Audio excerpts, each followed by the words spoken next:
Imagine one day, suddenly you have a pain in your abdomen that continues to get worse. After a trip to the emergency room, you're whisked off for a CAT scan when a doctor comes in to tell you there's an emergency surgery scheduled for tomorrow. The pathology report says you have cancer. Suddenly you find yourself in a world you do not know how to navigate. Your life becomes a whirlwind of appointments, blood work, treatments, and bills. Managing all of this on your own is almost impossible. That's where a patient advocate comes in. The Institute for Healthcare Improvement defines an advocate as a supporter, believer, sponsor, promoter, campaigner, backer, or spokesperson. Patient advocacy came about in healthcare due to the increase in patients being overwhelmed with navigating a convoluted, confusing healthcare system.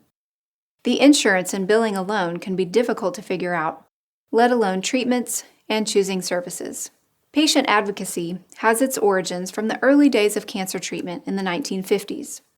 Patients trying to make healthcare decisions and seeking access to care were in need of a guide to help sort through the many aspects of care.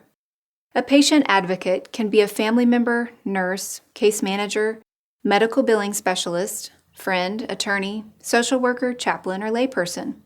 Patient advocates can work for insurance companies, hospitals, and healthcare systems, foundations like the Patient Advocate Foundation, or be self-employed as a patient advocate.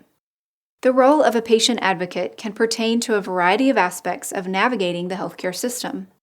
The advocate can coordinate care among the providers, the doctors, therapies, pharmacy, and insurance, to ensure everyone is working towards providing the consistent care the patient needs. There are several roles that a patient advocate can take on. They can represent the patient or family member and/or caregiver for the patient. They can assist with the financial aspects of patient care, and they can seek needed services for the patient.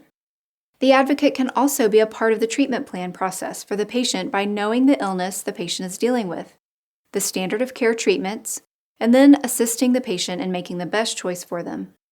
And finally, the advocate can help with all of the ancillary things that are often overlooked, like dealing with the activities of daily living, how to manage at home, cleaning, grocery shopping, being able to work, and negotiating all of the aspects of these for the patient.